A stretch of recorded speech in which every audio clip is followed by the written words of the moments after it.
Hello everyone, today we're gonna see how to set up Zupapa Trampoline. Firstly, lay all parts on flat surface and group similar pieces together. Check the instruction manual to ensure all parts are included. Now connect the top nails using the T-joints from a large ring, and attach the legs into the T-joints to build the circular frame, and double check all that pieces are locked and tight.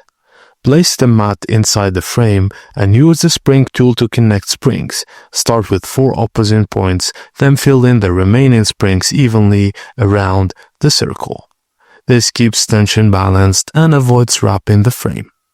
Slide the foam covers onto the vertical poles and attach the poles on the trampoline legs using brackets and bolts.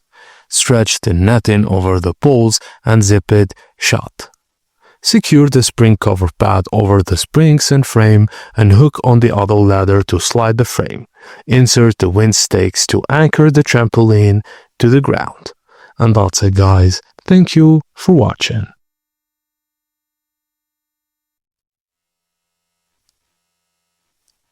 Hello